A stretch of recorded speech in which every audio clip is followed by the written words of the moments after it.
Okay. Thank you very much to the members. I know it was late notice. We had trouble finding some of you to let you know about the meeting, so I appreciate the fact that you are here. Who are we still missing? Lester Jackson. Is Lester the only one? So we tried to get everybody. Is he on his way, Billy? Savannah. Okay. All right. I'd like to call on Josh Belafonte from, are you going to go through the changes in the bill, Josh? Okay, thank you. If you could.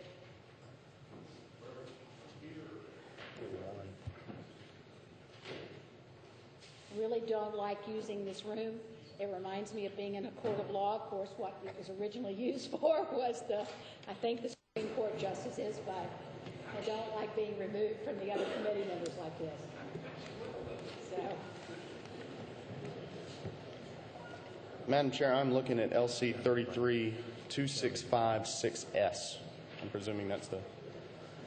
Because the committee got that, we're working off LC 332656S.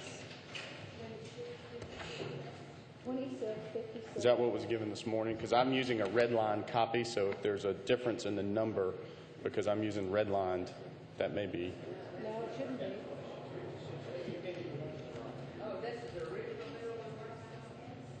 You're working off a new committee sub, I believe. A new committee sub. It's LC 332656S.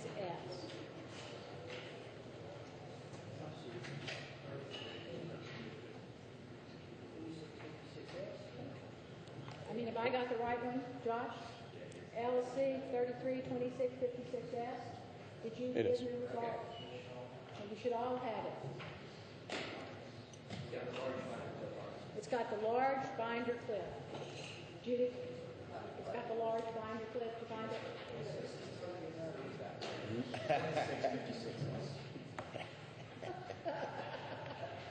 Good one, Judy. So, you recognize this is a good one. Okay, so everybody's got it. All right, Josh, if you would, the new and the changes to it that were made. All the changes, including technical changes and substantive changes? So it's whatever the will of the committee. Okay, I'm saying yes. All right, I'm going to be going off of, like I said, a red line version, so occasionally y'all's page numbers may not match up with mine, but I'll try to make clear where the changes start.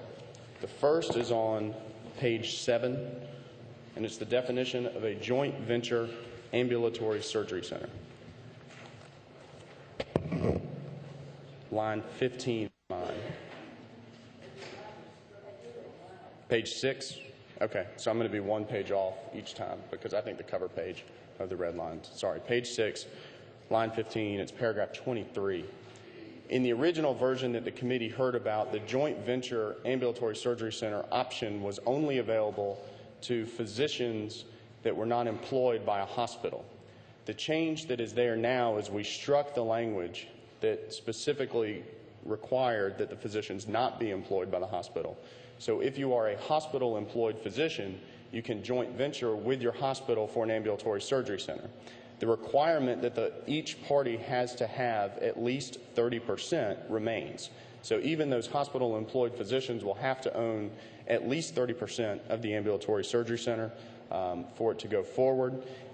Two other changes. One, we added the word freestanding in front of ambulatory surgery center. What that does is it makes sure that an ambulatory surgery center, even if it's hospital-owned 70% up to, and with hospital physicians, will be billing as an ambulatory surgery center, not as a hospital. And then the last change is that as the bill was before you the first time, the ambulatory surgery centers could only open in the county where the hospital existed. We've opened that up to where they can open in an adjacent county if there is no hospital in that county. So those are the changes to the joint venture provision.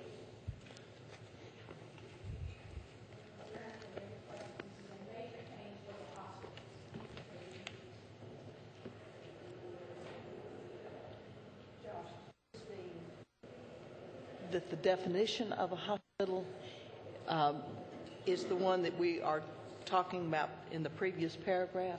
Yes, that's how I would read it. I know that's been raised as a question of, could a destination cancer hospital open an ambulatory surgery center? I think because the statute uses the word hospital and not destination cancer hospital or specialty hospital, we're going to be talking about general acute care hospitals that are going to be joint venturing. Okay, so there is no bed limitation then? Of an ambulatory surgery center? No, of a hospital. No, not of a hospital that can joint venture unless it's already existing in law that a hospital needs a minimum number of beds, and if they do, I don't know. The next change is on, I'm presuming, page 10 at the very start, paragraph 35 of specialty hospital. That's a new definition. The reason that specialty hospital has been added, and we pulled this definition from federal law, comes into play a little bit later on in the bill, where you'll see if a general acute care hospital wants to trim down and become a specialty hospital, then they've got to go through a CON process. Currently, they wouldn't have to do that, and I'll get to that when it comes through, but just know that definition is new. Also, paragraph 37, we've changed what the survey is. It is not the hospital indigent care survey. It is the hospital financial survey. That's a truly technical amendment. Yes? I've got a question. Going back to page 10, the specialty hospital. Yes. Does this mean that the Houston Clinic in Columbus would have to go through a process that they could not get a CON and had to go to Alabama? This would still make that. If they are treated as a hospital now in the sense that they're having overnight stays, then this would, I don't think this would affect them unless they're having overnight stays. If they are, they're going to be deemed a hospital anyway.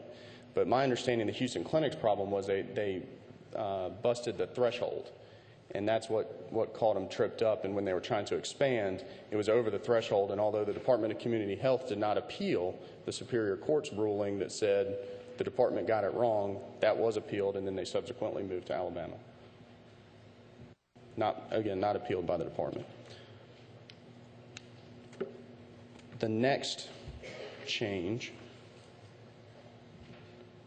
and actually I don't think this is a change, but on page 15, I don't think it's a change that's in your version.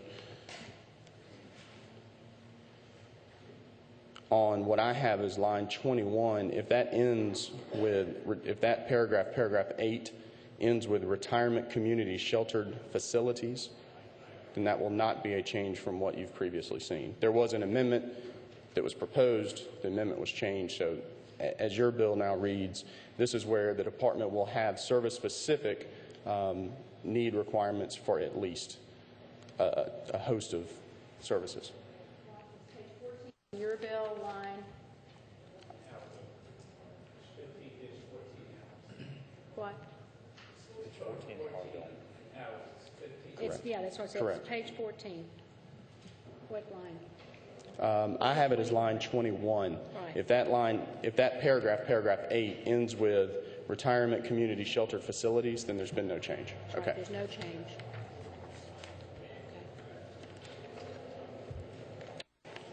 Here's another very technical change. On my page 18, line 10, this is talking about the capital expenditure threshold as it applies to hospitals. The original bill that had before you said the composite construction index. The new bill makes plain, we got the right index this time, it's composite index of construction material prices. So that's another one of the very technical changes. Also, we will not begin indexing for inflation a capital expenditure threshold until 2009. That's a global change. If there was ever, I think as the bill was presented to you before, let's say we have the joint venture ambulatory surgery centers. That's a $5 million threshold, and it was tagged to this index, but the bill that you saw before would start doing the inflation on July 1st. We're now making it where it'll be July 1st of next year, which makes sense. It starts 1 year, and then you move it from then on. Also, there's a change in my version. It is on line 34, where it reads, the sentence actually starts on my line 33. The dollar amount specified in this paragraph, which is talking about the imaging threshold of $1 million, 29 on yours? I'll tell you, if, with the chair's indulgence, I'll go down, grab a copy of the bill that you're looking at so I can cross-reference up here, and that's all right? Or you can bring, okay.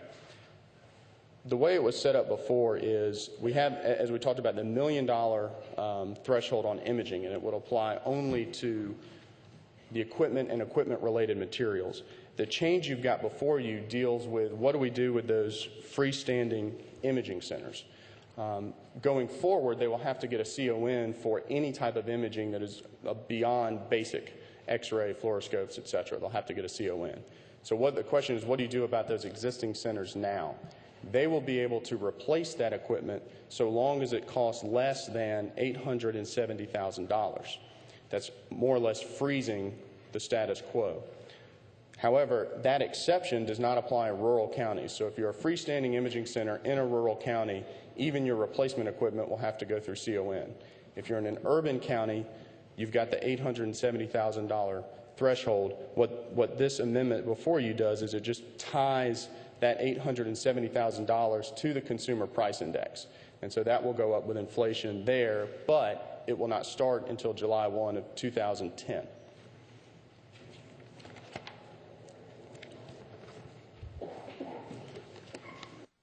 Next is a change to the to ambulatory surgery centers grandfathering. I'm sorry. Both of us or just one of us? Just me. Okay. Does that mean when that threshold is kind of, I guess, frozen with the CPI till 2010, does that mean that any equipment can be bought under that threshold? It's tied to the imaging? To imaging, because when we talk about, the only time that $870,000 is relevant is when we're talking about freestanding imaging centers. And so their equipment will be tied to an $870,000 threshold. Everyone else, well, physicians and hospitals have a $1 million threshold. Okay. Where did that $870,000 number come from? It's currently about $863,000, and since we're not applying the CPI until 2010, it was bumped up to a nice even number of $870,000. So, Josh, do you know how much a Cyberknife cost? I do not know how much a Cyberknife costs. Does anybody know how much a Cyberknife costs? I would think. Okay. But that wouldn't apply to the freestanding center just because that's therapeutic, where we're talking about the imaging equipment. At least that's my understanding of it. I think he made my point in that that a Cyberknife would come under a different portion of the bill, and that this would only deal with the freestanding imaging centers. And there's a different portion of the bill that speaks to the... Okay, it says diagnostic. Diagnostic. Or therapeutic. That's what it says.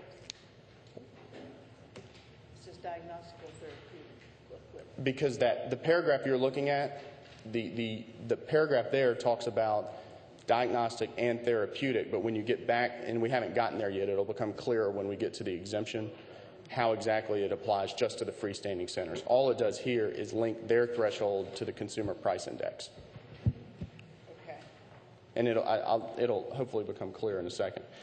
The next change is on page 20, starting on line 14 and going through line 18, and it talks about an exemption for ambulatory surgery centers. That exemption can be revoked for failure to pay fees or monies due to the department or failure to provide data to the department, and it can only be revoked after notice and hearing. What we did is tighten the revocation pieces, because previously it just said your exemption could be revoked and didn't really give the department any guidance. So we've said if they fail to pay, repeatedly fail to pay, or if they don't produce data, then it can be revoked.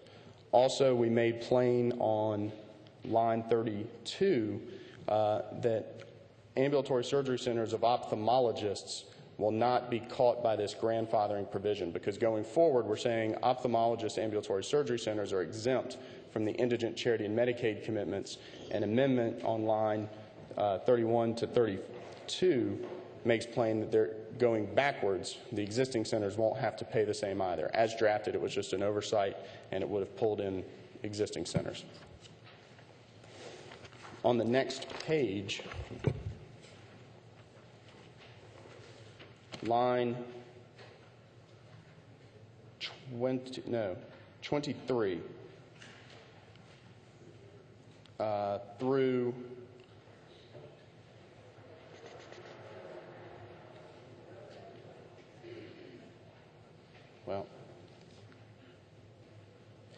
it starts on line 23.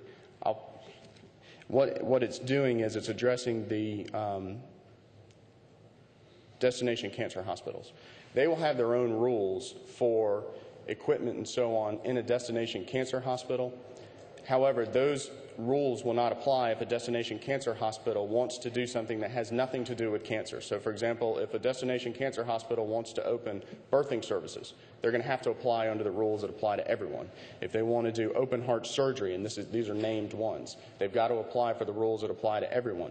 If they want to do cardiac catheterization, they've got to go under the rules that apply to everyone. And the department is given the discretion to determine whether an application is really for the treatment of cancer or if it's for the treatment of some other services. The reason that open heart, perinatal services, and cardiac cath are named is because those are the very obvious ones, and then the department can use that as guidance in determining where to apply that later. Also, to Representative Houston's point from the last committee hearing, we have limited a destination cancer hospital to being within 50 miles of a commercial airport in this state that has 5 or more runways.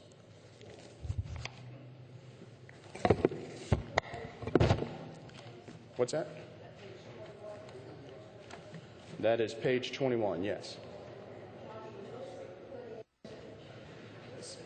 Just as an extra measure to say and let everybody be comfortable with the fact that cancer treatment hospitals cannot do any of these, not that they want to, but is it put in just another way of saying they can't do those things unless they went through CON and had to show a need and all that other? That's correct.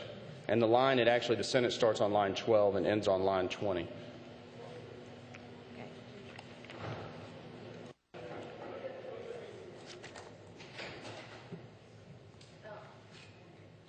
Yeah. If they're a cancer hospital, why would they want to do heart surgery? We don't think they will, but the question has been raised that a reading of this might allow them, should they want to do open heart surgery, to apply under destination cancer hospital rules. Now, I will tell you, CTCA, who this provision is put there to address, will tell you we're not in the business of doing open heart surgery. We're not going to be doing perinatal services. All of that said, at the request of some on the other side, we put it in there just to make sure that they won't have the CON rules at that time or for those services.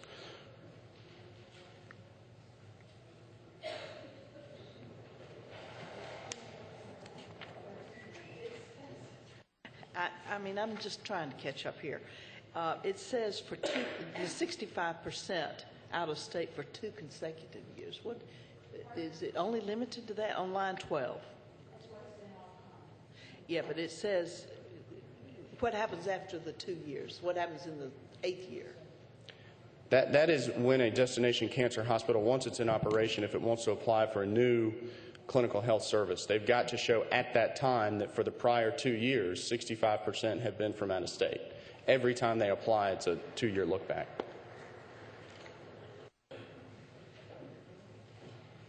On page 24, lines 28 and 29, I'm sorry. And that goes to the argument that many of you have heard is, oh, well, as soon as they get here, they're going to stop treating 65% out of state and just take $1 million fine because $1 million is easy to pay. Even if you're willing to buy that $1 million is easy to pay argument, they're not going to be able to expand if they're not treating 65% out of state each time they go to apply for a new service. And again, those services are going to be counted as a destination cancer hospital unless it has nothing to do with cancer. You just confused me there. I thought they were limited to 65% all the time. They are. They are. It's a bootstrap measure.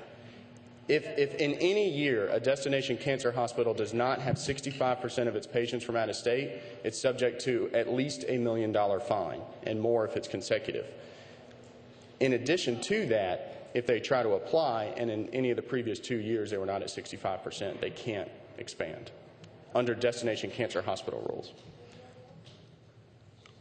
On page 24, lines 28 and 29, the bill that was before you last time would have allowed the department to set mandatory Medicaid minimum requirements for a hospital. We have changed that, and we've now just said you can revoke a certificate of need only for reasons that are spelled out in Code Section 31645, and I'll get to that too because there's been some changes there. But that was done also at the request of the hospitals who did not want the department to be able to set mandatory minimum Medicaid requirements.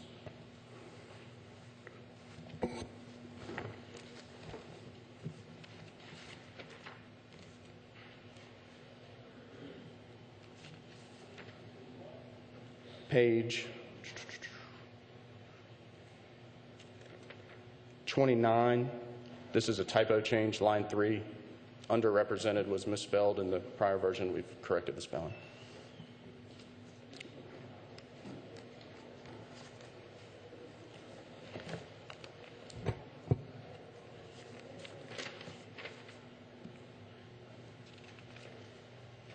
A similar change was made on page 34.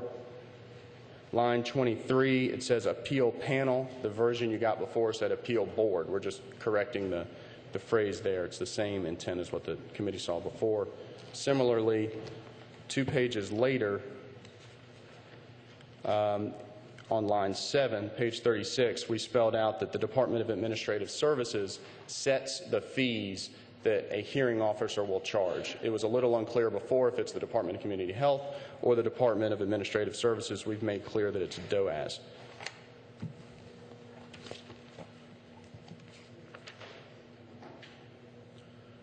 On the next page, paragraph F, beginning on line 10, what we've cleared up here is that a party cannot submit new evidence to a hearing officer that they did not present to the department when they're going through their CON review. Once they appeal it and go to a hearing officer, they can't present new evidence to that hearing officer unless that evidence was not reasonably available to the party. Before it said to the department, it's the same intent, but this just makes clear that a party can't withhold evidence until they get to an appeal and then sandbag the other side. We also make clear on lines 19 and 20 that the appeal to be conducted is de novo, which means they do not defer to the department's conclusion at all.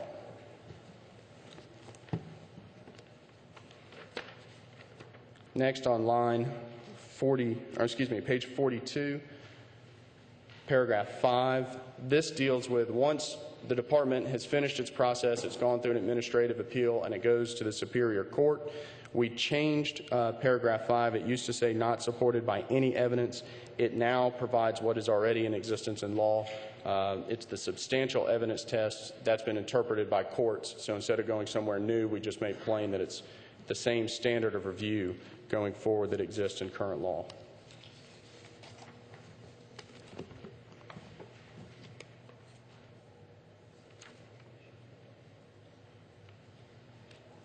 Page 44.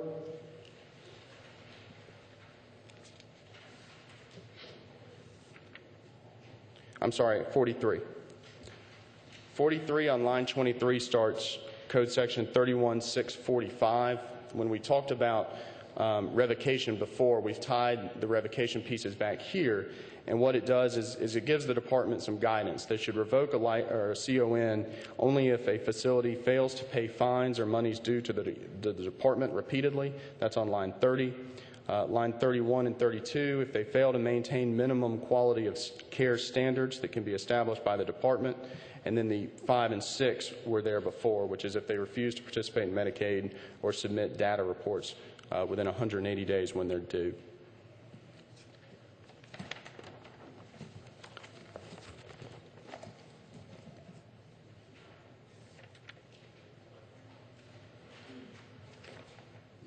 On page 45, line 3, this deals with the powers of the department to investigate persons with a CON to make sure that their conditions they promised in their CON are being complied with.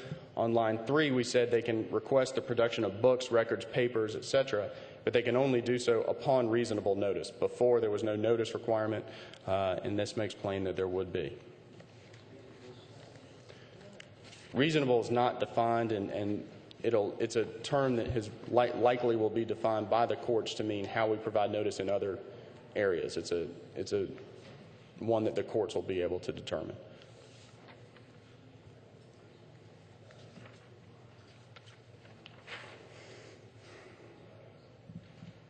Okay. On page 48, there's paragraphs 10 and 10.1, which start on line 26. They deal with expenditures by the freestanding imaging centers. This goes back to what we talked about earlier in terms of the $870,000 cost threshold.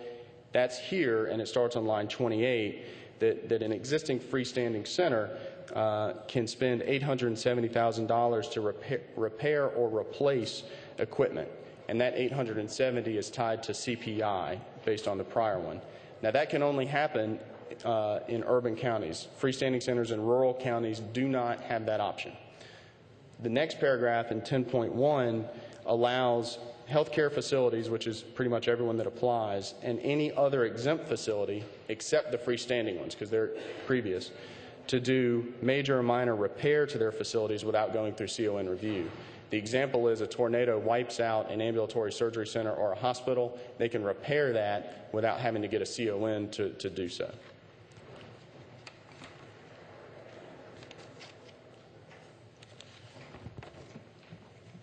There's another change to the composite construction index we made plain. It's the composite index of construction material prices.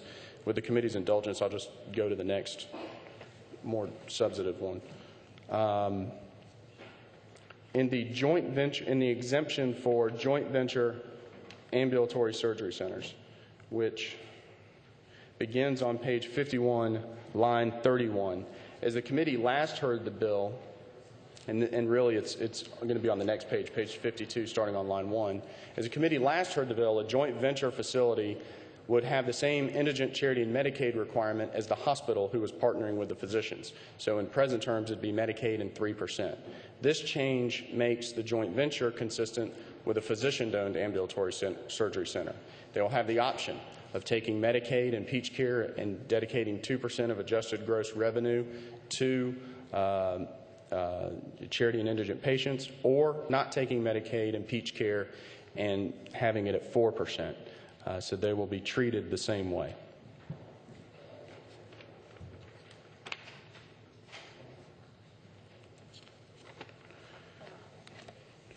Suppose that's a profit ambulatory surgery center. They treat you the same way as a doctor's surgery center would that was for profit? That's correct. What's the reason behind that? Since If a not-for-profit, and this gets into tax law, for which I'm certainly by no means an expert, if the not-for-profit, I believe, owns or controls the center, then they can take advantage of the tax-free status. If they don't control the center, as control is going to be defined by the IRS, then it would not be able to take advantage of the status. I'll be frank and candid. The request came from hospitals in terms of treat the joint venture the same way you treat the physician-owned, and we accepted that change. But physicians don't have to pay sales tax on stuff they bought, when a not-for-profit is not paying any sales tax? That's correct.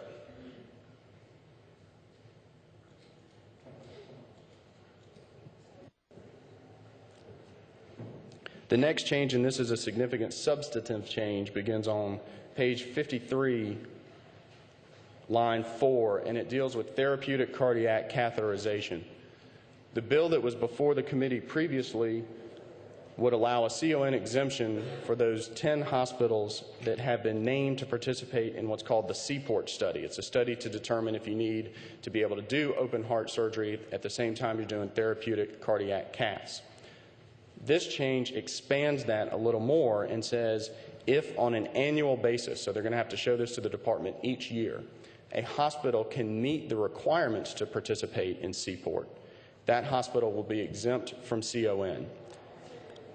In addition, it's made plain that if the department requires a transfer agreement from the hospital that has no open heart capabilities to a hospital that has open heart capabilities, the hospital that is on the receiving end cannot unreasonably deny that transfer agreement. We had that happen when a couple of the hospitals applied in 2005 to be part of the Seaport study. They needed a transfer agreement, and a competitor hospital wouldn't allow it, so they were deemed ineligible. This seeks to address that. I will tell you, and it's later in the bill, but it has to do with Seaport. Seaport is a study that is ongoing. It should end, I believe, towards the end of next year. When the Seaport study is finalized and we have the data on how safely can you do therapeutic cardiac caths without open heart surgery capabilities, the department will promulgate rules for licensure. And those licensure rules will be based on the Seaport study. If Seaport comes back and it says you need open heart surgery, then it is intended, certainly, that the department would say, they would put that in the license. In order to do therapeutic cardiac cath, you've got to have open heart surgery. And the same applies in reverse. When that study is done, all hospitals operating under a Seaport exemption will have to apply to the department for a license to continue doing therapeutic cardiac cath. And that's how you make sure that patient safety is being accounted for when the study is done. I can tell you, as recently as this morning, I read that a study is coming out showing that hospitals without open heart surgery can do these at just about the same level of safety as a hospital with open heart surgery. But this is for a different study, and that's how that piece is addressed here.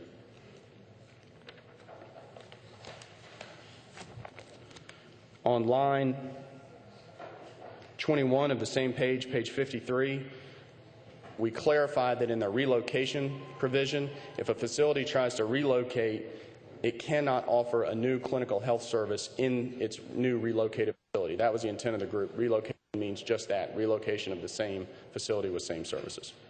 Yes?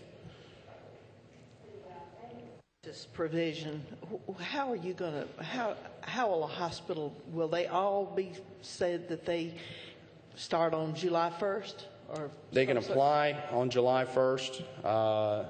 And then the department will review the application, make sure they meet the criteria, and then the exemption can be granted, and they'll need to do so on an annual basis going forward.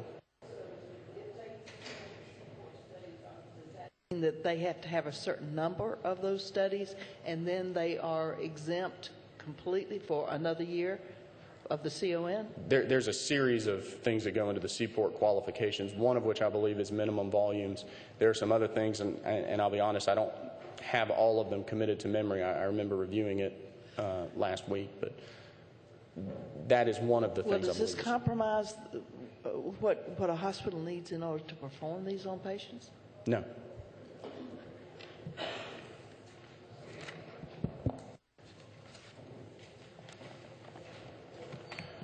We're now getting into licensure. That's the changes to the CON provisions.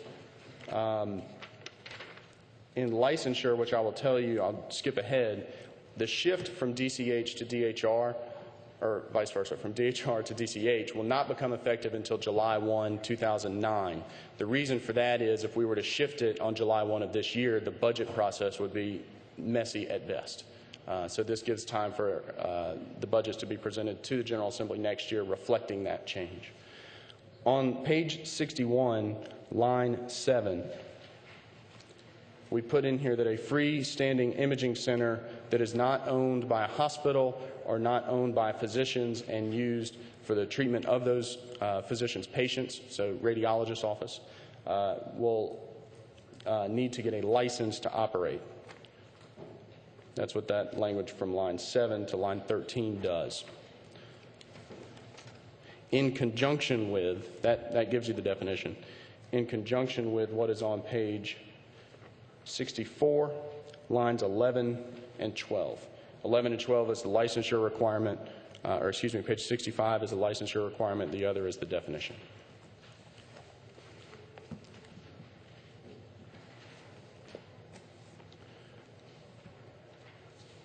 Make sure I've got all of them. One other change that I failed to mention, when the committee last heard about the bill, the department was required to batch applications for CON review. So they would take all applications for, let's say, a new open heart surgery at one time.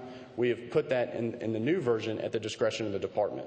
mainly because it makes sense for some applications, particularly clinical health services, but it doesn't make sense for, expansion of an OR. There's no need to batch those together, but there may be in terms of if you're going to be providing open heart surgery services. And that's all the changes that I believe have been made to the bill. Committee on those changes?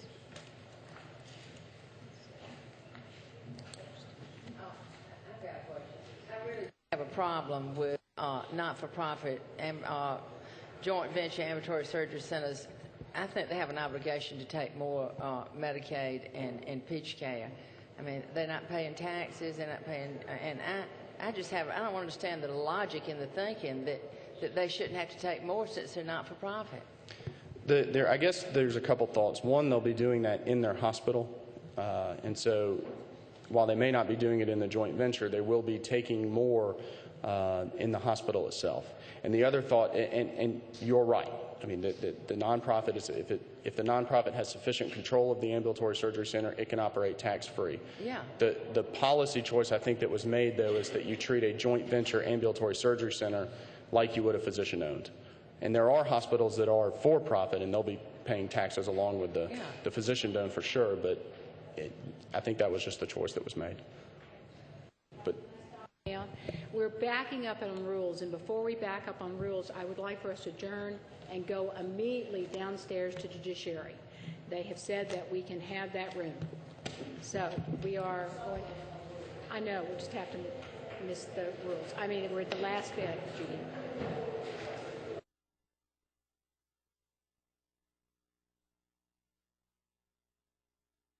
That's not the correct language. We can certainly revise it in both places. Affiliation or transfer. Well, I think Josh has got a recommendation. You got on that language comes from the existing DHR rule that applies to ambulatory surgery centers. So that's where the language comes from. That's in existence right now. It's just by rule we're going to be putting it in statute for ASCs, and should the amendments be adopted for the destination cancer hospitals. Doesn't affiliation, don't you sort of think you're part of it? You know, if you say affiliation agreement that you'd be part of that hospital.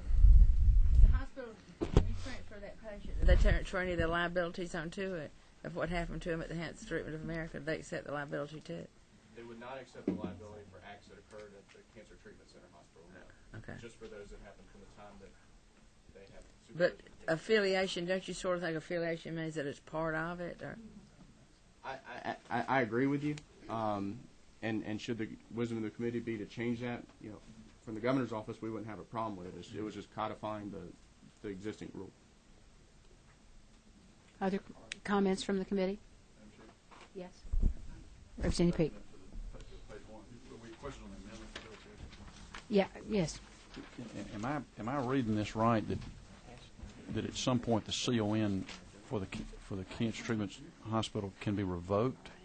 any CON can be revoked by the department for any reason given under the triggered, statute. but it's this triggered is by not these- an automatic revocation. Okay. That was something that was in the original concept that the speaker and the pro tem got together and proposed. So it's not revoked. However, after speaking with Senator, the majority leader, we decided that an automatic revocation took a little too much discretion out of the good folks at DCH, and that's how we decided to put it back in, was to increase the fines, but make sure that the department still retained the decision-making power about items like that. Thanks. Other questions? Oh, wait, Representative Drenner. Madam Chair, this is for Josh. I see that we're we're doubling the penalties for Cancer Treatment of America for not meeting their specific requirements, their specific statutory requirements. And I'm just curious, what are the for-profit enforcement provisions within this bill right now for Medicaid, Medicare, indigent care? That just for profits or all for all other hospitals? As it sits now, they're all treated the same, whether the hospital's not-for-profit or a tax-paying hospital. And so what their penalty would be, and it would only come into play, is if they pledge to do, let's say, 4% of indigent charity Medicaid or indigent and charity care, and they only met 2%. they'll be fined 2% because that's the difference between what they pledged and what they delivered, and that applies across the board to any ambulatory surgery center. This bill doesn't get into any fines on hospitals for other than if they pledge to make a Medicaid and 3%, the same thing applies. If they want to do 1%, they'll pay the difference. That's how the fines are set up in the current provision. There are additional fines, but it's related to failing to submit data, operating without a CON, and that applies across the board to any facility if they're subject to the data requirements and then the CON requirements. Okay, thank you. Josh, I have a question too along that lines. I have to admit, one of the committee members asked me about it.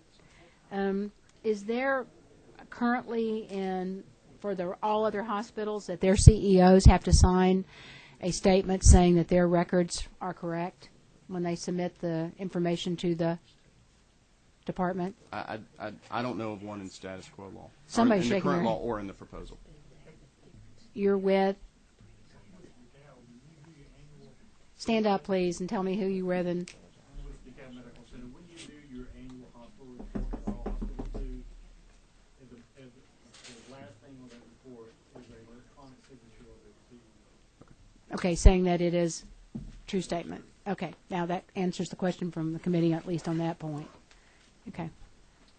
Other questions on the amendment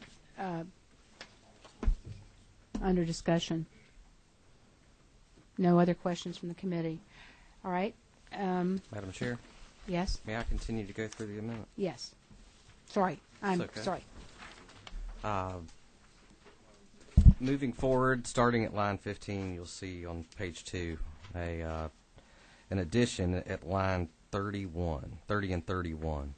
I'm going to ask the committee if you would oblige me with a friendly amendment offered to me by the majority leader of the Senate to, after the word state, in line 31, insert the words for 3 calendar years in any 5-year period. I'm on the amendment, page 2.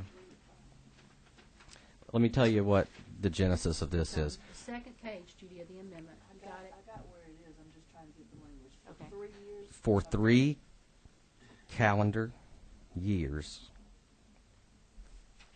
in any 5-year period. And let me explain to the committee where this rationale comes from.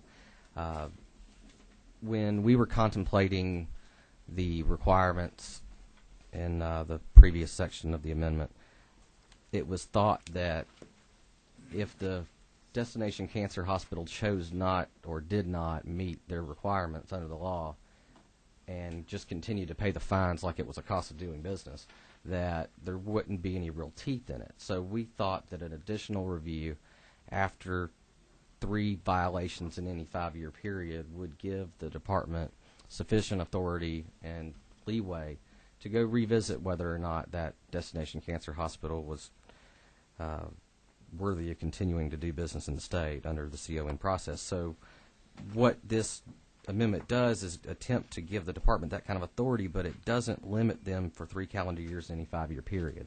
And so I'm just going to ask the committee to help us carry out the policy which we set out to carry. You got a question for me? Madam Chair, I've got it. Okay. Representative Carter. I'm a little bit confused here now. We're either doing 65% or we're not. But you're saying it's got to be with 3 calendar years out of 5? No, sir. Let me clarify. I'm sorry. 65-35 is an annual commitment. If you look on page 1 of the amendment, you'll see the fine structure at the top beginning at line 3. You don't meet it, the first year it's a $2 million fine. If it's a second consecutive year, it's a $4 million fine. If it's a third consecutive year, it's a $6 million fine. So at this point, we're at $12 million in fines, and you got a trip to go see the commissioner to talk about your CON. Okay. That's kind of the rationale behind what we're trying to do with this amendment. It's to, instead of making it automatic that they would lose a CON, which was cost prohibitive and very difficult to administer, we decided some flexibility at the department would be a better policy, and that's what we're trying to accomplish. I I guess I'm just confused now. You said on page 2, and that's coming in on page 43, striking minus 24. What this is the department's inherent authority under the Administrative Procedure Act to revoke a CON. They can revoke a CON for myriad reasons. Right.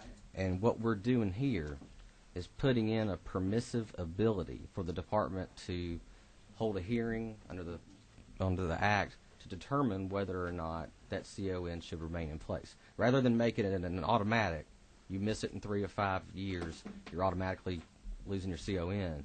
It would instead go to the department for an evaluation and a decision, similar to every other entity which has a CON. Well, if they missed it 3 out of 5 years, why wouldn't the department revoke it? Well, what we're doing is, that's a question for the department, really, not me. But the idea here is to give them the authority to do what you're talking about. See, you may be of the mindset that if they don't hit it in 3 or 5 years, they should not have a CON anymore. And there are a lot of people that share that.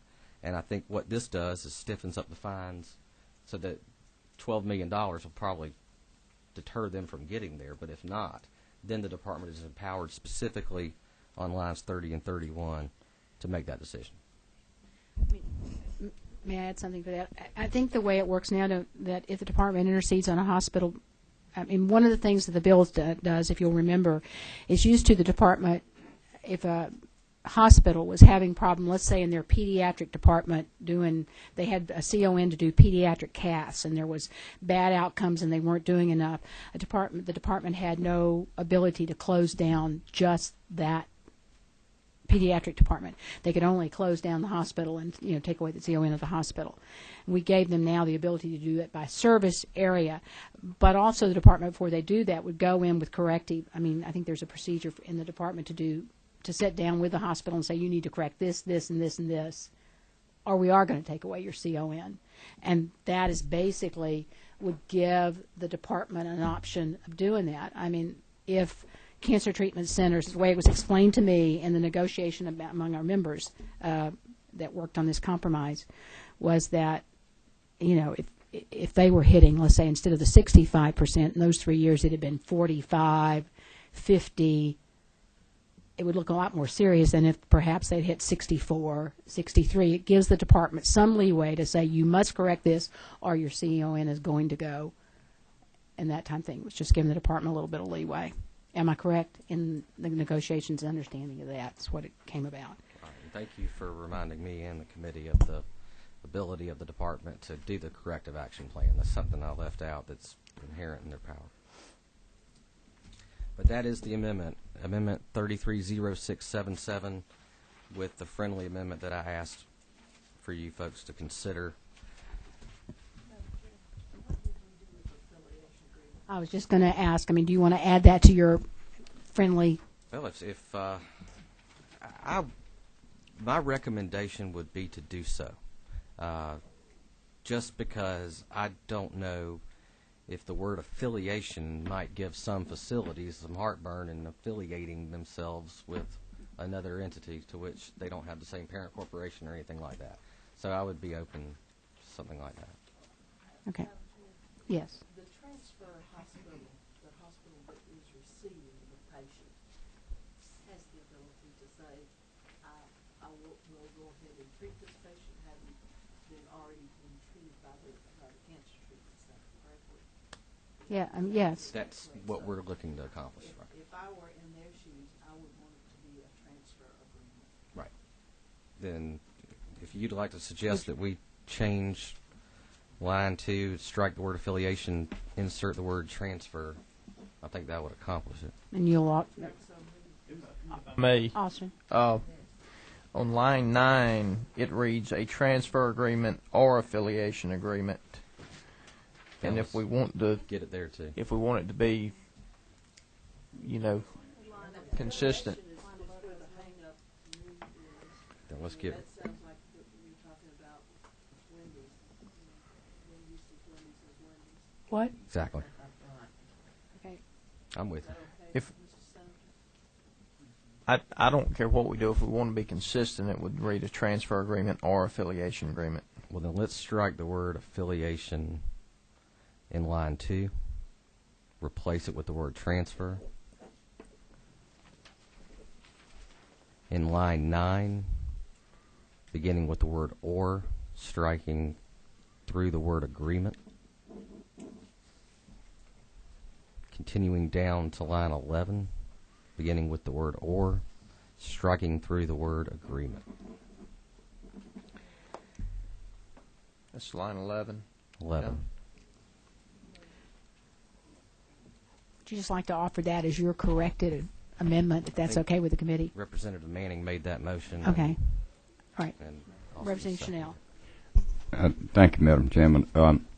I just have a question that the transfer agreement, I think that is the right way to go, but you guys are the lawyers, I'm not. But do we need to define what a transfer agreement is someplace else in the bill? Or did it, on its face, describe what it is? Betsy? Well, if it's a common term in the industry and it's an understood term, then we don't necessarily have to define it here. If it's not, then we probably should. Just raising the question. I mean, that has got the potential to be a point of, No. you know. May I? Oh, sorry. Go ahead, John. No, I'm sorry. I was just going to ask If we Josh had and anybody from Victor, the department or pardon, someone or to help us out. Josh? I think it's understood. Because, I mean, this is the DHR rule reg, so I think it's been understood in the community for a while. And it has been in the law, and what we use with ambulatory surgery centers and all, so that there is a understanding of what it is? Correct. Okay. Are you okay with that? Madam Chair, Right. do you want to do the same changes in the ASC section as well, where that language came from, to be consistent, or? Representative Manning?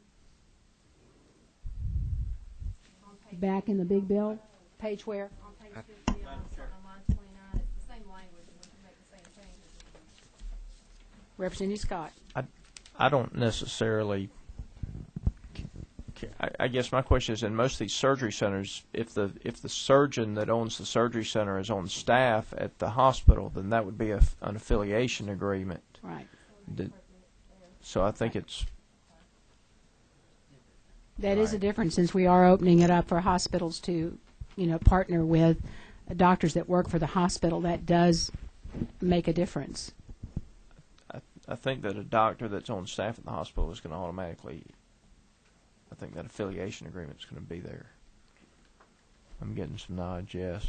You'll probably look around and get some nods, no. Yeah.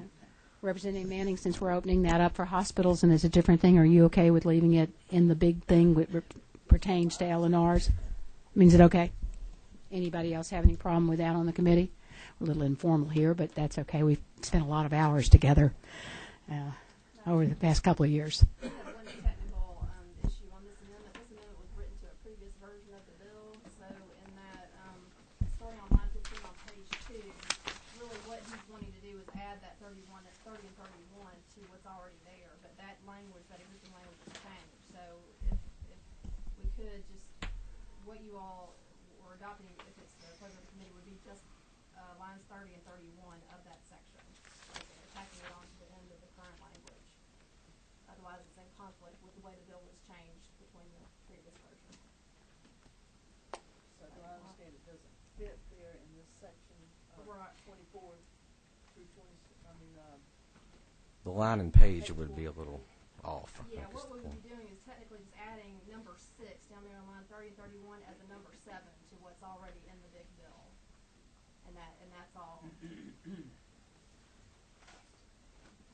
We wouldn't be adding 1 through 6 or 1 through 5? They're already there. They're already there? They're already there.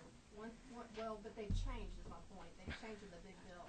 So when this amendment was written, it was written in the old version. So all he's really wanting to do is add that number 6 to the end of the current list. Which would make it number 7. Okay. Feels like it sometimes. All right. Okay. All right. Any other questions on the amendment? Madam Chair, comment. Okay. I understand this is at the speaker's request to make these changes, so obviously I need to listen to them. But boy, I got to tell you, as a former CEO of a large company, if I had this much restrictions on me to go do business, I wouldn't come near this state. You know, it just seems like we're just putting out a "Please do not come to Georgia" sign for a cancer treatment center that can provide help and relief to a lot of people of our state and around the area. It just seems like, wow. I know we've got a lot of different opinions on CTCA, but it just seems like we're getting almost too restrictive. May force these guys to come. Maybe that's what we want to do. But, Okay. Other comments? Okay. Are there any other questions on the big bill before we move on? You would probably vote this amendment as amended. Right. Okay. All right. Right. I want a motion and a second, and then we'll take up the amendment. Madam Chair. Or amendments. Yes. Recognize you for a motion. All right. That's So I would like to move do pass on Amendment 330677 as No, amended. Wait a minute. I'd like a motion on the big bill. We got another. Oh, I'm sorry. And then I'm going to go, a motion and a second on the big bill, and then I want to work on the amendments. Madam Chair, I move do pass on LC 332656S, the Special Committee on CON, substitute to Senate Bill 433. Okay, I have a motion and a second. Okay, now let's go to the amendments. First amendment would be the one offered by the Speaker's office. Right. LC 332656S include AM 330677 as amended. Okay, all right. Okay, we have a motion and a second to amend the large bill with the amendment from the Speaker's office as amended, and I would take it that would be to let Betsy put it in the correct place and as deemed necessary to make it consistent with the big bill. Okay, I have a motion and a second. Is there any discussion? Okay, I'd like a vote. Everybody in favor, raise your hand.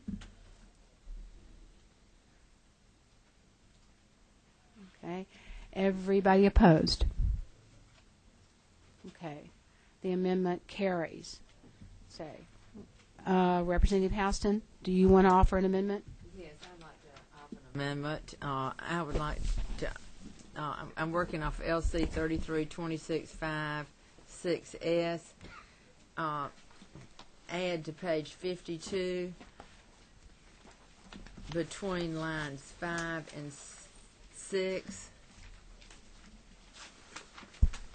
If the center is a nonprofit organization under section 501 parenthesis C parenthesis 3 of the federal tax laws,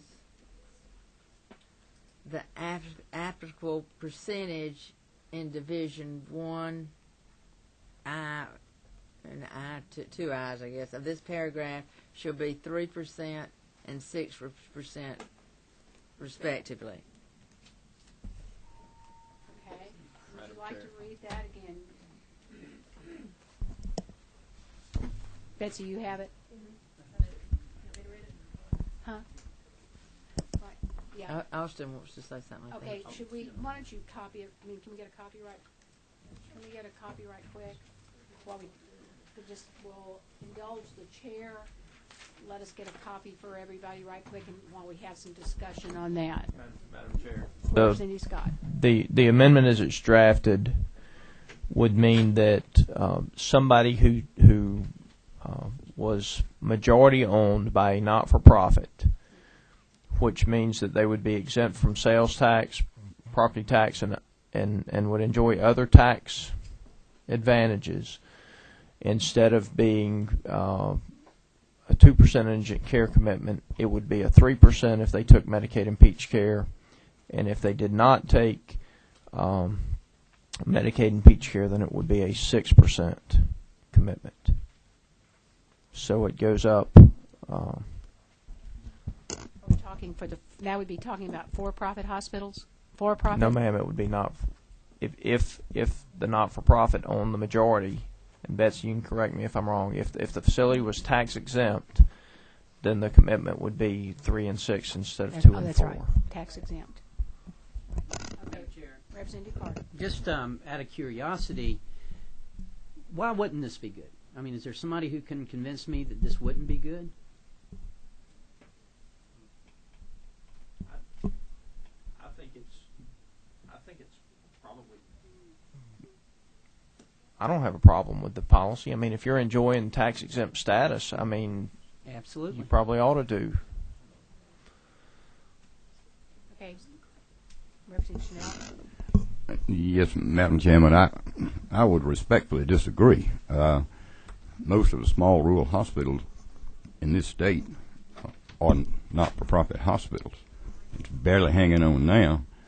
And what it seems to me the proposal is somebody comes in for profit, they have a lower threshold than, a community-owned hospital that's barely hanging on. I mean, it seems to me it's just the reverse of what you want. Do you think these surgery centers are going to come into a rural area?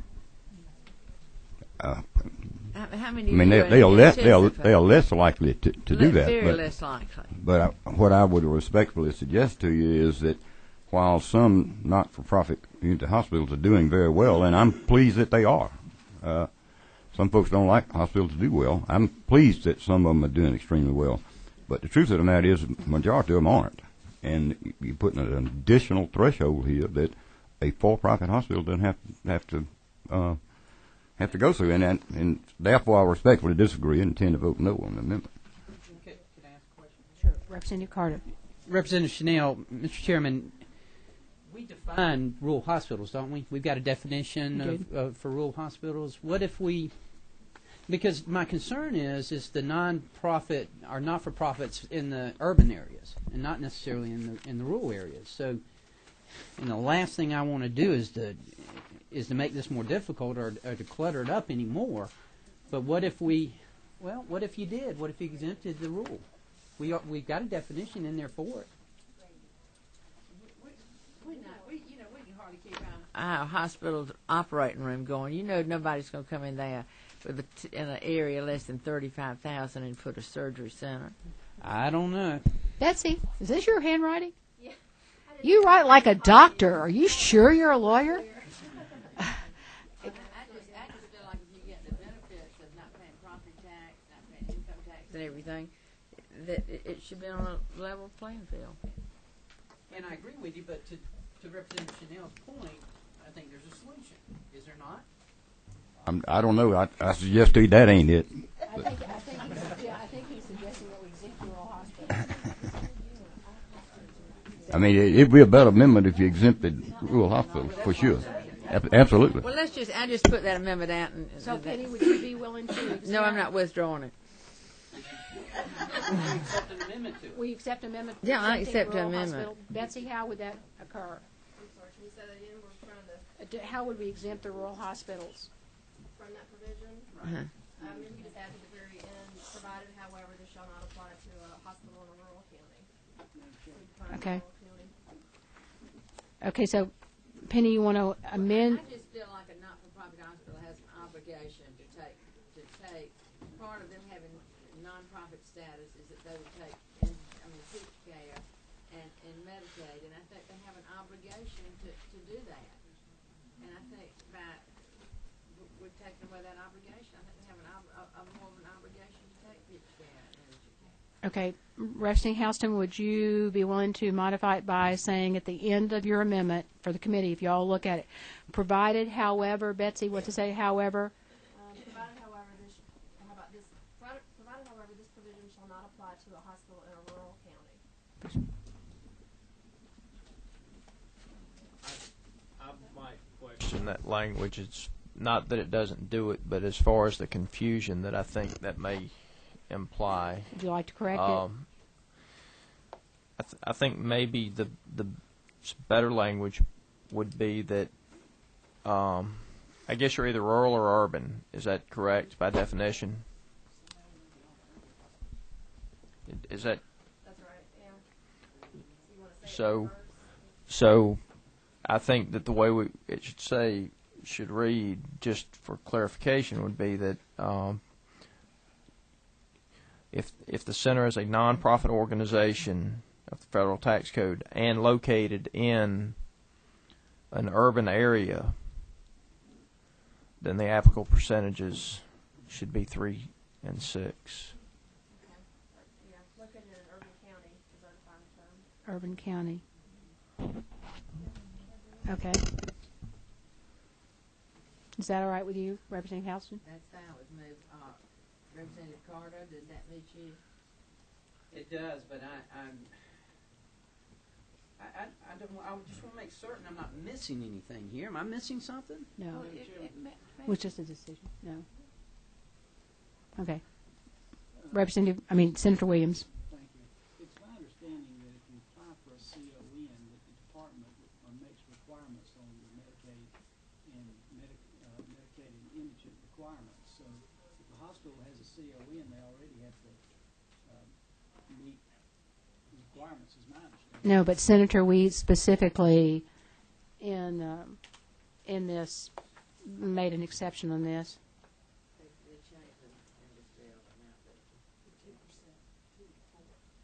For the ASCs, not the hospital. Yeah, we made a difference on the ASCs, not the hospitals, but it did make it different from the hospitals. So that if they want it different like this, then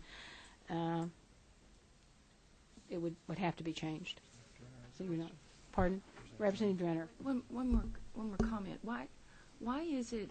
And I appreciate Chairman Chanel's comments, but aren't urban hospitals not-for-profit struggling just as much as rural hospitals? So why this extra provision on both of them? I don't understand that.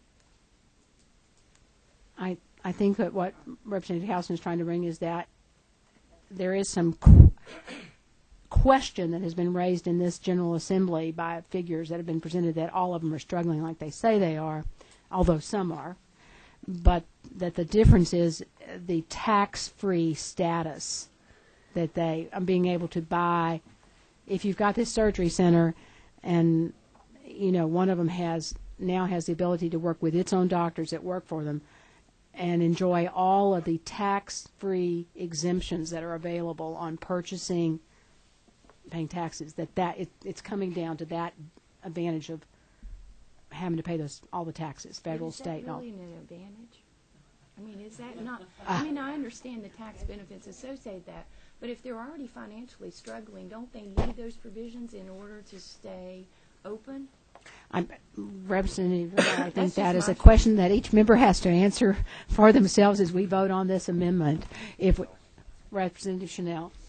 Madam Chairman, I want to get this straight. What we're proposing to do, Representative Houston, is for a joint venture, a hospital and ASC,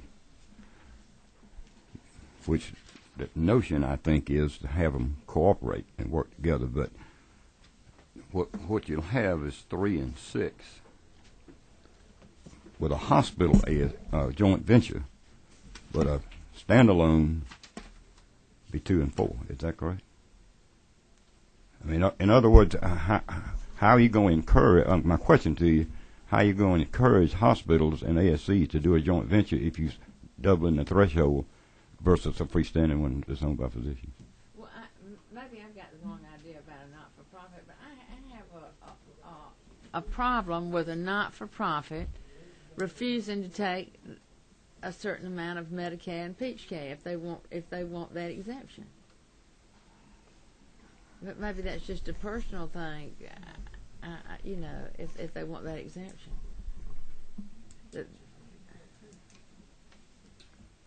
That's just a personal way I feel. If we, all felt the same.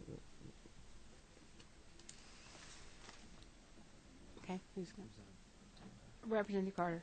Madam Chair, I'm obviously struggling with this. I recognize the fact that there are not-for-profit urban hospitals in our state that are doing outreach programs that are doing things for our indigent population that is very important, and I don't want to do anything that's going to deter that or to hinder that or to stop that in any way.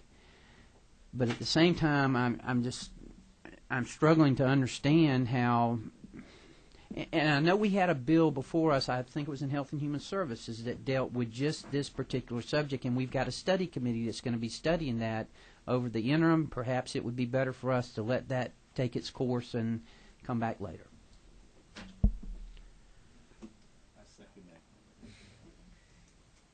Okay, well, I'll withdraw the amendment if y'all, but I really have a problem with this. And that is true, isn't it? True that we do have a study committee and that Representative Lunsford had brought us up just this point. Yes, Okay. it is true.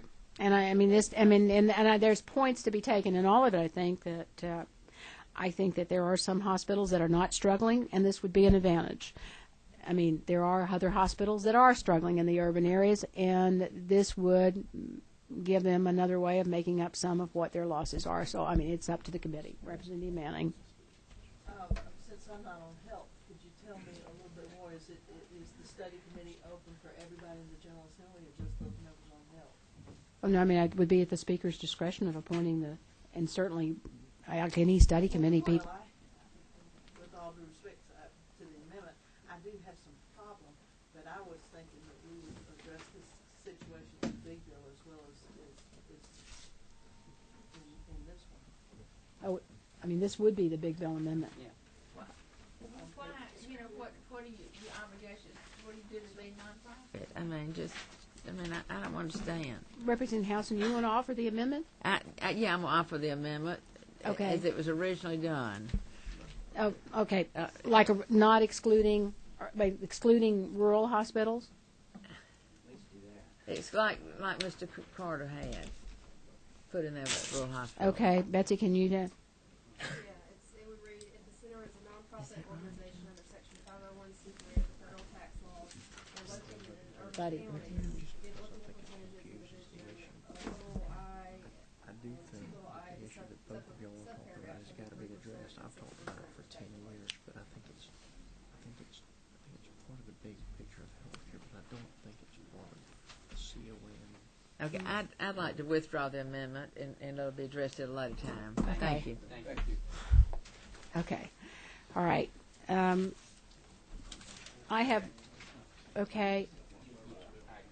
right, I have one amendment that I would like to offer on page 20 of the big bill, line 30. I think it's maybe a spelling mistake, or not, it's really a spelling thing. Ophthalmologic should be ophthalmic. Okay, was it a spelling mistake? well, I don't know if that's the other word or not, but apparently our experts are saying that's the appropriate word in that context. Right. Ophthalmic. It's just like that. I'd like to make that amendment. Do I hear a second? It's a correction. Any discussion? Everybody in favor say aye. Anyone opposed? Okay, that one is accepted. Okay. John, do you have another one? Another series of amendments coming to you from the Speaker. Specifically, it'll be 3 amendments, but it's all dealing with the same thing. It's attorney's fees and cost when deciding to make an appeal to the department on a ruling regarding CON. The first one would be found on page 39. Page 39 is the initial administrative, I guess is a good word for it, appeal to be made if you didn't find favorable the ruling. Here, it's the Speaker believes that it's sort of an impediment to justice if you require that cost and fees be levied against you for the opposing party if you lose, if you believe you have a justiciable issue to bring before the deliberative body. And so the amendment would strike lines 4 through 7 on page 39. Just taking at your very first shot at appealing to the department about a decision that the department makes, fees and costs just wouldn't be an issue. Everybody would be responsible for their own fees and costs. and that's on the very first go. Loser pays and loser pays cost. I mean, what are costs? It's not really fleshed out there, and we're talking about somebody walking out of their office into their conference room to hear your case. Not too much cost involved. So that would be the first request, would be to strike lines 4 through 7 on page 39. And these will be just at the very first level. And I want to explain all three, and at your lead, you could vote on them how you choose. My thought would be that you may like some of it and you may not like some other of it. You might want to vote them one at a time, just at your prerogative. All and then Right. Just at the initial hearing level, it's his belief that costs and fees would be an impediment to an efficient administration of justice. okay, so somebody says you shouldn't have one of these centers, and they make a complaint to the department, and the department goes with the center and turns down the appellant. There'll be no cost then, but then when the appellate appeals it. And that's where I'm going next. Okay. Okay. So this one relates to the very first time. The very first time. When the department is making the very first decision. When the department makes its first decision, and you, as the appellant, don't like the decision, it's basically a 3-step administration of justice the way it's contemplated in the bill. You've got your very first appearance is before the department, and this administrative hearing, beginning at page 38 with a hearing officer. Yes, there would be no imposition of fees or costs to somebody making their very first appeal to that very basic administrative level at the very outset. Okay, the next one. The next one would be at the appeal panel level. Oh, wait a minute. You want a question? You want to hear them all, or go ahead and start with this one? Can I just ask one question? Maybe I've forgotten, but I thought the reason this particular provision was there was because of the frivolous lawsuits. And I don't believe that if you would let me tell you what the second one is, I think you'll see where we're headed to take into account the protection of frivolous litigation and not bogging the department down while providing some kind of deterrent towards it. Let me go through the second proposed amendment, and you might see that we're heading in that direction. And it would begin on page 42. Okay. Second one's on page 42. Mm-hmm. Instead of just striking like we would at the initial level, this would be a little different. And starting on line 6, instead of saying that the commissioner shall be entitled to fees and costs, we would change that to a may. Put the discretion with the commissioner as to whether or not to seek those things. Instead of making it mandatory, they would have a decision as to whether or not this was brought before me for something other than a very valid reason. Is this litigant wasting my time? And here's the language that I proposed, and I borrow this from existing law. If you flip back one page, you'll actually find it.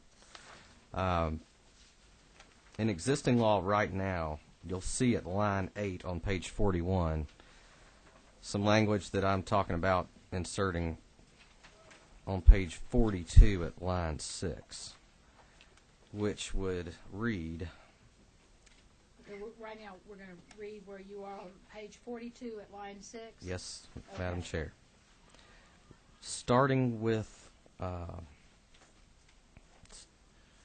after the word appeal on line 7, we would strike 7 after appeal. Okay. We would strike from if through the word department, and we would replace it with if it is determined that the appeal lacked substantial justification and was undertaken solely for the purpose of delay or harassment.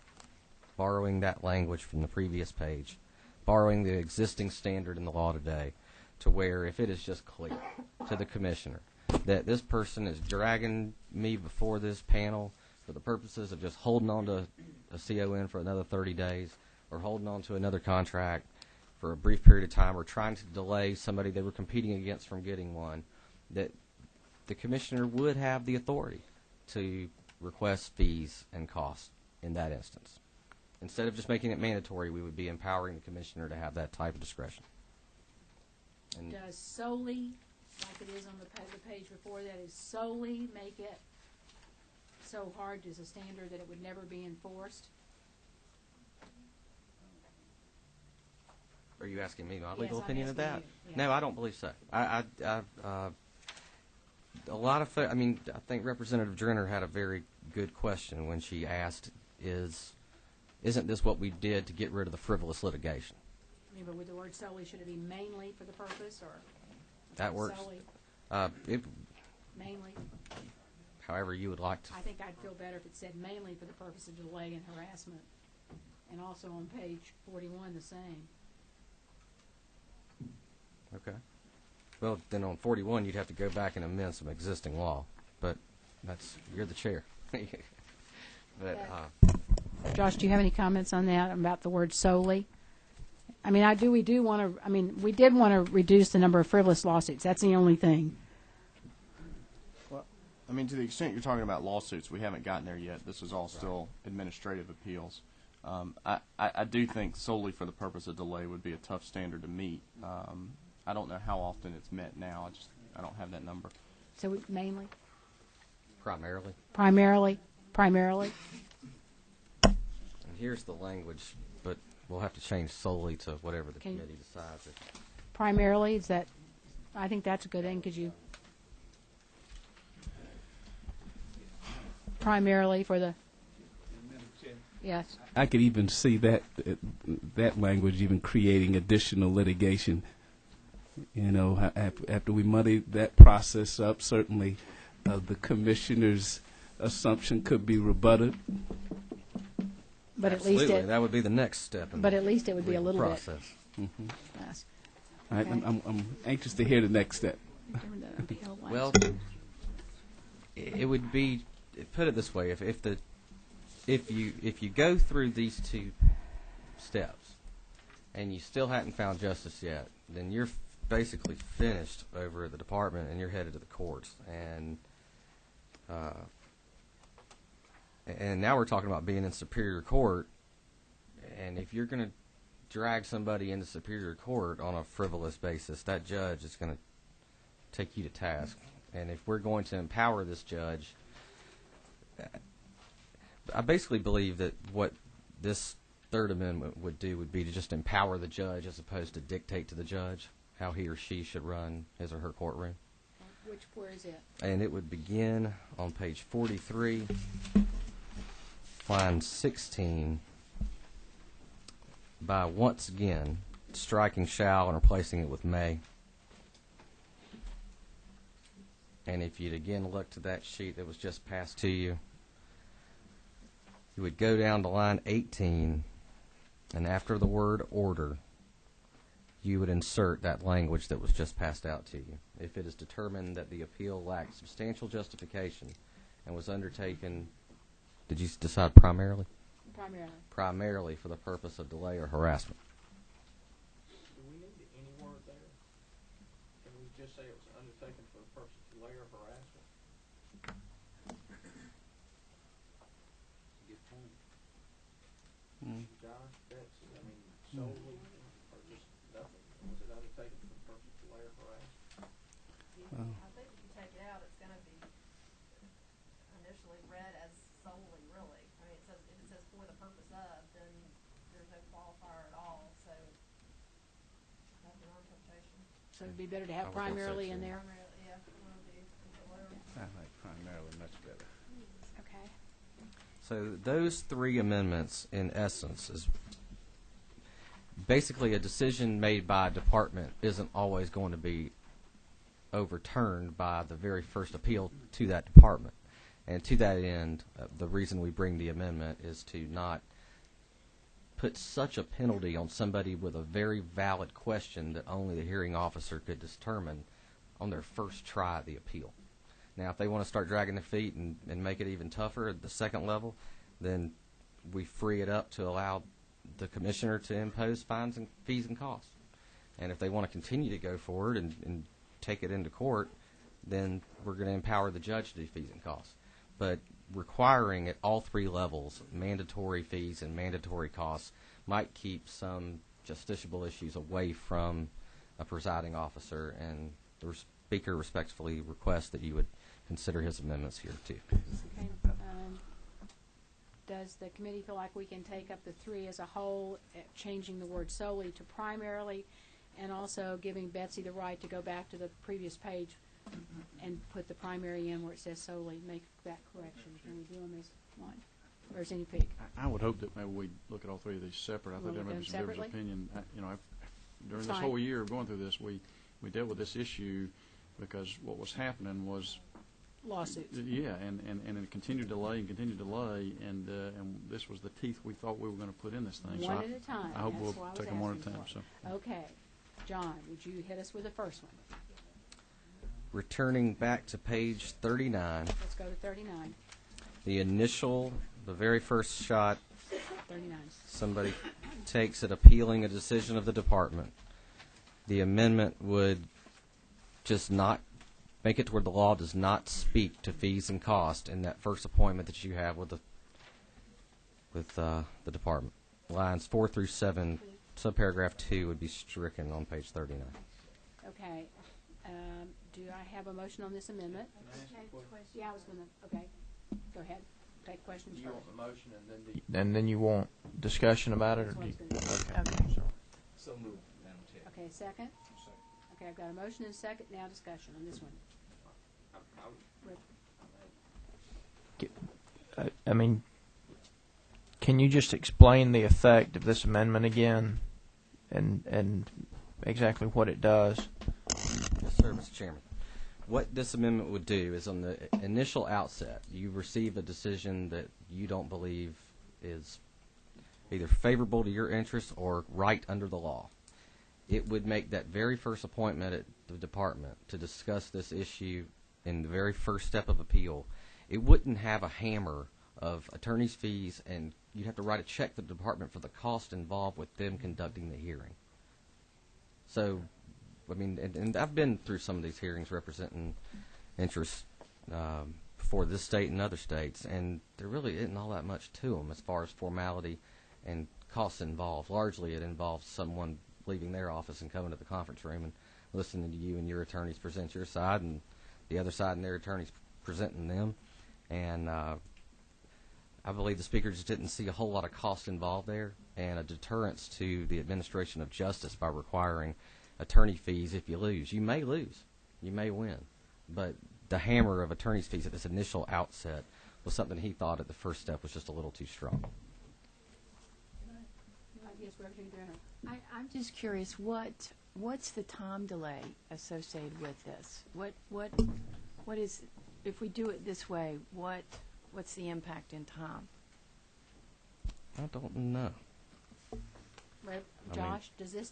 I mean, we're just saying that they don't have to pay attorney fees. Does this affect the timeline at all? You know, just all the amendment does is fees and costs. So I don't see how it could hurt the time, but I don't really know. So it doesn't stop the process when we try to shorten the process for delaying this.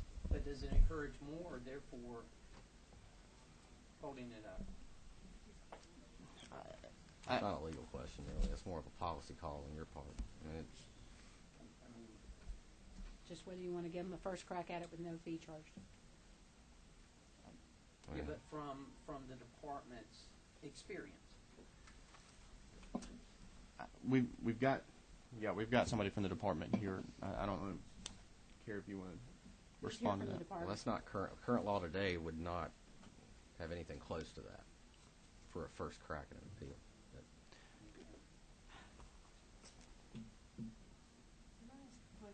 Sure.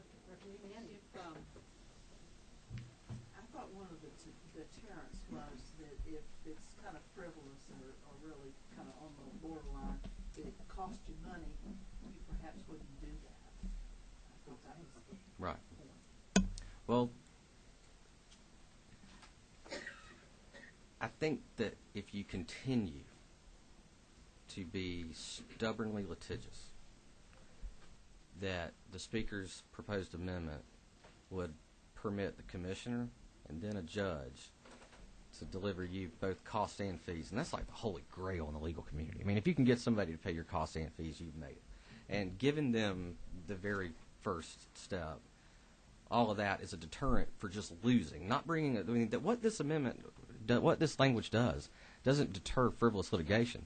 This deters people who will lose, not just stubbornly litigious. I mean, you could have a justiciable issue, and it could be very legitimate, and you could lose by this much and pay all fees and all costs under the way that's written.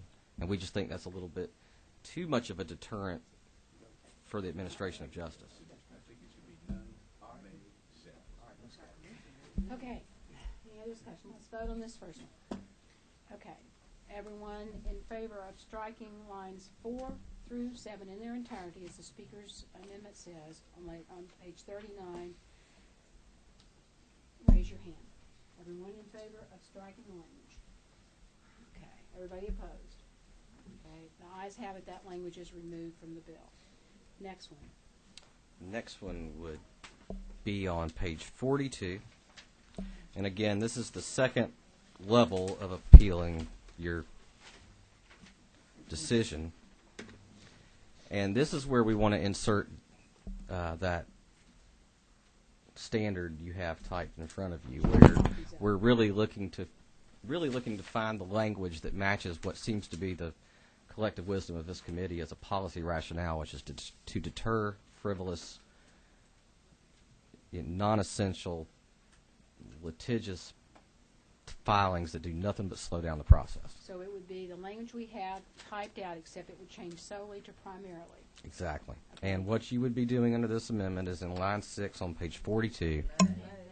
Yeah, that's what I was saying. On line 6 on page 42, striking the word shall and inserting the word may. And on line 7, beginning with the word the, and striking all the way through the word department on line 8. And inserting in its place the language you have typed before you. It is determined that the appeal lacked substantial justification and was undertaken primarily for the purpose of delay or harassment. Okay. Any discussion on this amendment? Well, Madam Chair, you actually strike the word if as well. Okay, right. Strike the word if on line. Well, then we'd have two ifs, because the very first word in the amendment is whichever if. way, So. yeah. You said striking some things, but I think Okay. Just so Okay. that would have been so we don't get two ifs. So we don't get two ifs. Thank you, Mr. Chairman. All right. Any other discussion on this one? Representative Peake. the real key is if they know if they appeal this thing, they're going to pay and they lose, they're going to pay the fees. And so to me, that's the purpose of why we have this in here. And so I hope that we'll vote against this amendment. Well, if I'm going to respond, Madam Chair, I don't think it's an if they appeal and if they know they're going to lose standard that the Speaker is after here. It's more of if you appeal and you know that the only reason you're appealing is to be a thorn in somebody's side, to drag your feet, kicking and screaming all the way to justice, then you'll get fees and costs. And we're making it permissive with the commissioner to where the commissioner could make that determination, and that's a subjective determination, which would be reviewed at the court. So it's put it this way, you would be dragging all of these people in front of the person who's going to make that decision about whether or not you were being stubborn. So we're going to empower the one that you're making the maddest to decide whether or not you get fees and costs. So it's a pretty good deterrent. Okay. So we have. So what's the everybody in favor? On the motion. Okay. A motion on this on the amendment as read, which would be on page 42. On line 6, we would strike the word shall to may, and on line 7, we would take out if the commissioner affirms a decision of the hearing officer, which was the same decision of the department.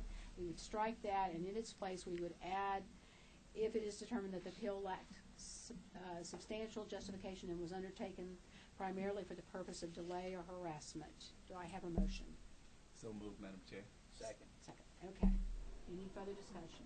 Not. Everyone in favor of the amendment as read, raise your hand. Okay, everyone opposed? 2, 3. I think the ayes have it. Okay, the next one. Be fitting that we're sitting in the Judiciary Committee meeting room here.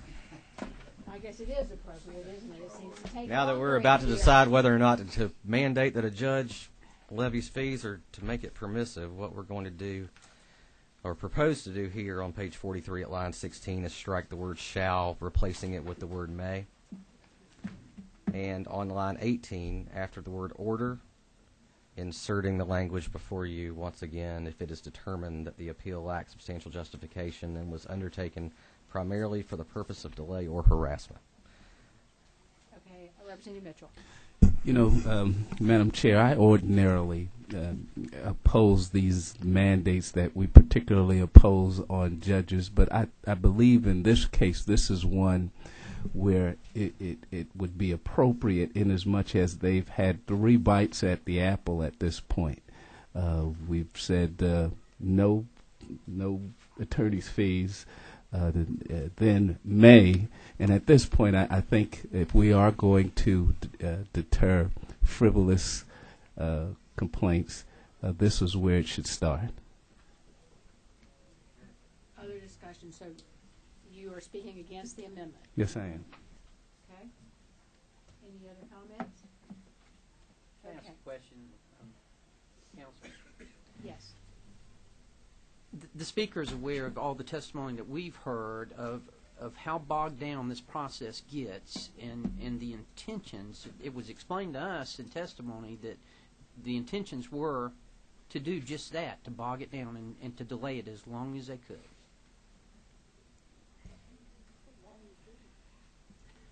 Well, I think the intention behind the amendment is to remove mandatory language and make language more permissive. I think the speaker feels that the Superior Court judges in the state of Georgia are able to determine when someone is being stubbornly litigious and bringing litigation before their courtroom, which really has no validity. And I think as opposed to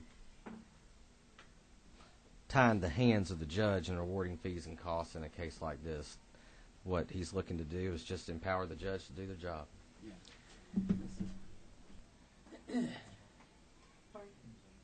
Representative Mitchell. I think I ought to start off by saying I certainly appreciate the speaker's attempt. We understand what he's trying to do and always appreciate his efforts for good government. I think the judiciary has that ability right now, Rule 11 sanctions and the like at this point now. But I think this gives this some teeth that if, after it's been deemed to have been frivolous on 2 other levels, to finally get to this level, I think to me, we went from none to may to shall. Seems to be a reasonable balance. It's up to the committee. I think okay. Representative Scott. For the members of I guess just as an alternative, if there are concerns, maybe we left the shall in there. If you leave the shall, but if you insert after the word order, if it is determined that the appeal lacks substantial justification, was undertaken primarily for the purpose of delay or harassment. So you've still got the shall, but you've got a standard there that's got to be met for them to be awarded. Okay. That's fine. Okay. That's not in here. I would be more than happy with the chairman's amendment there.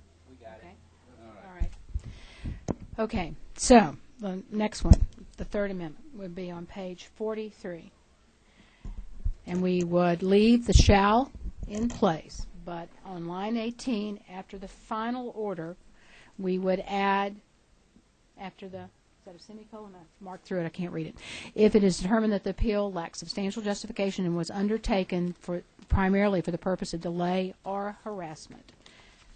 The judge will be making that determination? Yes. No, we're leaving in the word shall, that he would do that and he would decide how much. So that gives him the discretion of deciding how much.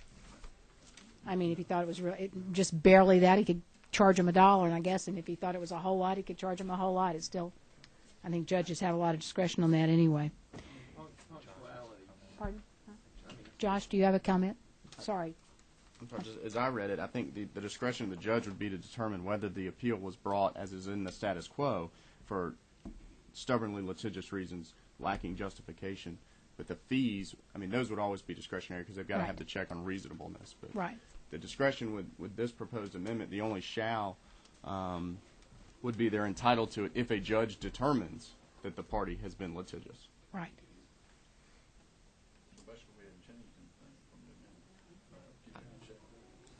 Yeah, yeah.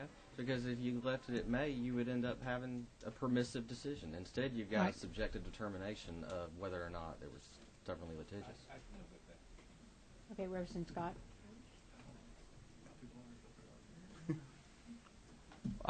I was just suggesting that punctuation would be order, and then I think it would be comma if it is determined that the appeal, and then it would be a semicolon, so there would be a comma included in the amendment. Okay. Is that correct, Betsy? I have to check with our editors, but that's. Okay. Amendment to be edited. Okay, as the editors of the thing. Would this stop some of the stuff that's going on? I thought one of the reasons we put this last thing in to stop some of the stuff that was going on. Well, I think it's the Josh. As a matter of policy, would it stop? I mean, and with all due respect, I mean, there may just be a reasonable difference of opinion. I think all of these amendments pretty much take the bill as it is and put it back in the status quo. I think saying you have authority to do this when someone is being motivated primarily by delay and harassment is pretty much the status quo. And so if that's the will of the committee, obviously, that's the committee's prerogative. But I think that if it is the will of the committee, as it was with the CON Commission, to put some enforcement mechanisms in there, then I don't think these amendments do that. The other thing I would just add briefly is if I'm a civil litigant and I lost at the trial court and I appeal to the Court of Appeals, I've got to pay that cost to go to the Court of Appeals. So I mean, there's not a dramatic shift from the status quo law, but certainly there's reasonable room to disagree on that. From the governor's perspective, that would be our response. So are you saying that if the committee's will is at this point going with the speaker's two amendments before and giving them two strikes or two chances where they don't pay anything, are you saying that we would be better to leave the wording in 16 through 22 just like it is? You're talking about in Superior Court now? That's right. 16 to 22? Would it be better for us just to leave it like it is? If you leave it as it is, the judge has no discretion. And so that's the call for the committee. The judge won't be able to do anything except determine whether the attorney's fees are reasonable if a party appealing loses. And that's the policy choice. Do you want the judge to decide that, or for the General Assembly to decide it by statute? Okay. I need a motion. So move that, Madam Chair. So move what? I take that back. I would ask the committee not to pass this third and final amendment. Well, we haven't had a motion on that. Let me at least put the motion on the table, then we can discuss it and vote it how the committee chooses. Well, we have no motion on the committee, so you can make it however you want. There's no motion. There's no motion. Might be a better motion. Right. How about No. I move to adjourn? You're not recognized for that. Look, Okay. I mean, hopefully soon. Listen, I respect the will of the committee. I also respect the speaker and John Walraven as counsels here. I mean, I'll make the motion on an amendment to add after the word order, comma, if it is determined that the appeal lacks substantial justification was undertaken primarily for the purpose of delay or harassment. Is that what we said? Yes, sir. All right. So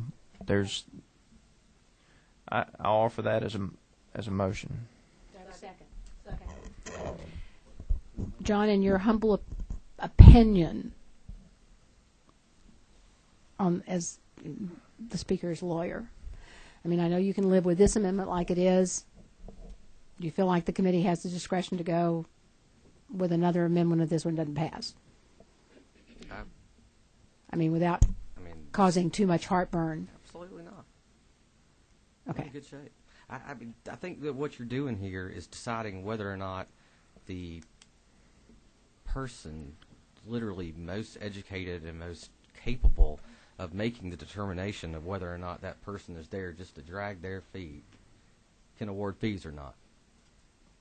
That's really what the question is, and that's what I believe the question is before the committee now.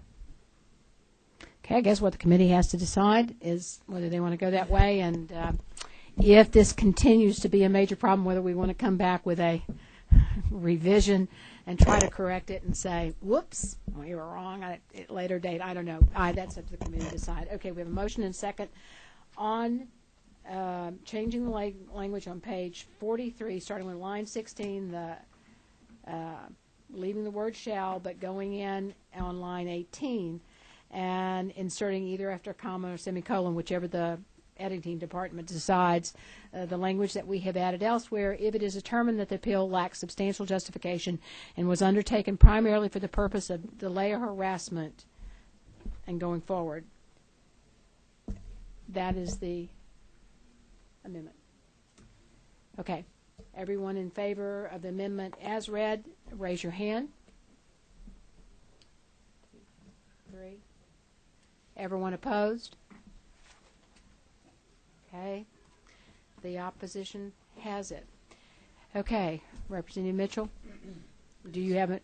Okay. They would just leave it like it is? As is, with no motion would be required. Okay. Now we do need, Betsy is the only place that we would need to change the language that we, did on the earlier parts that relates to that is only on page 40. 41. On page 41, is that the only? I believe that is the only place. I can double check that. Okay. 39. On, it's also on what? Lines 4 to 7. But they already voted on that. Okay. I think that's the only place. You're talking about changing solely to primarily Uh-huh. on line 8. I believe that's the only place that is. Okay, so I would make the amendment on line page 41 in order to make it consistent with what we've done. On line 8, we would change the word solely to primarily for the purpose of delay and harassment.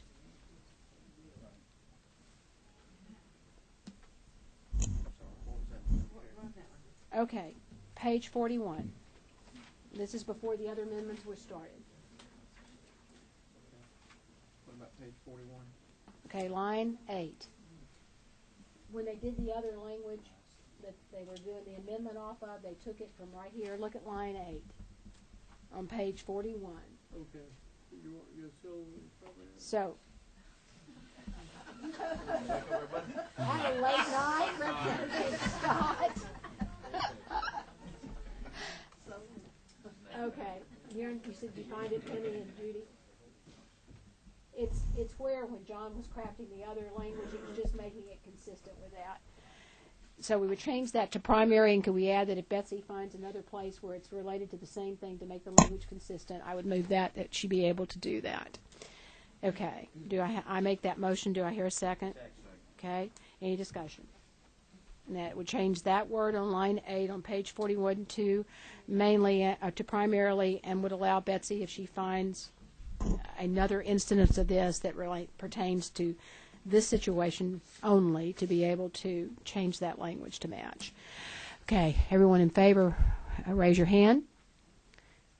Everyone opposed? Okay, the ayes have it. Are there any other amendments? Any other discussion?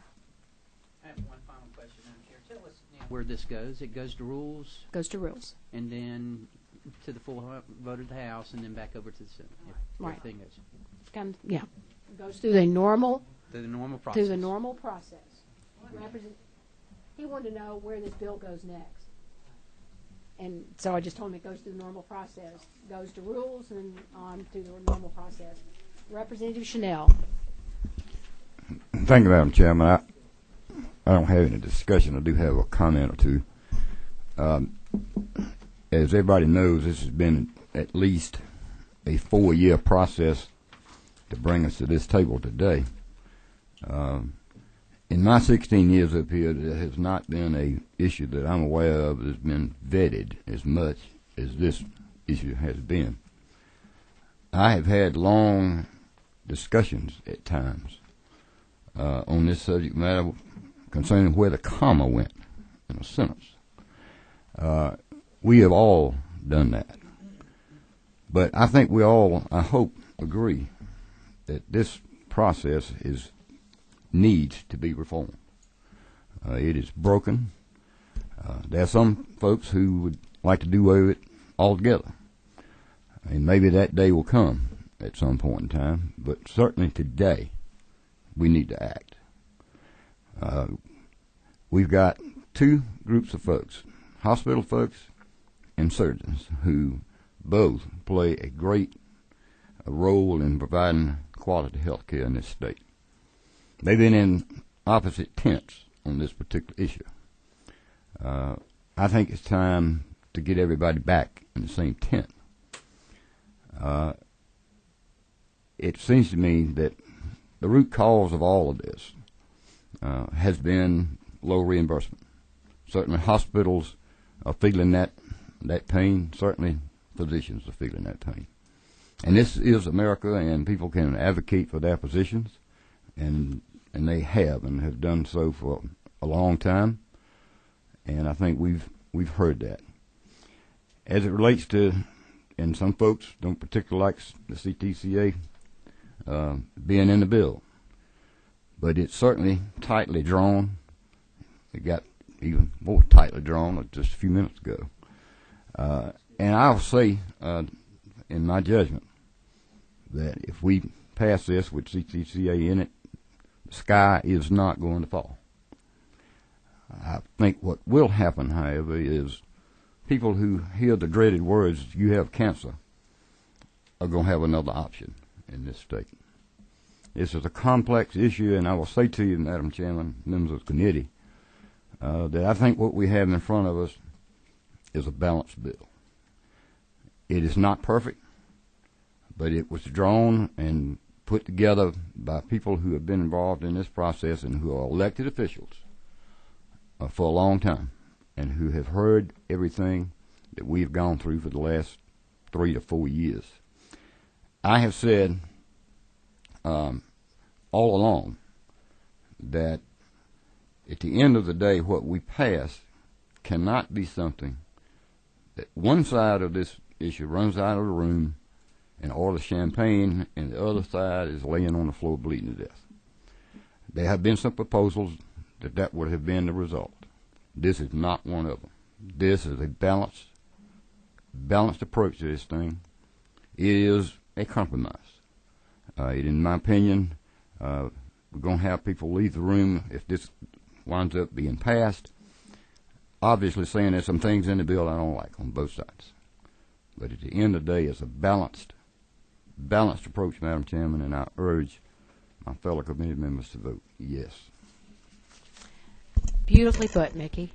And don't think any of us can do any better. I would like to take this opportunity, because we are going to vote, to thank my committee.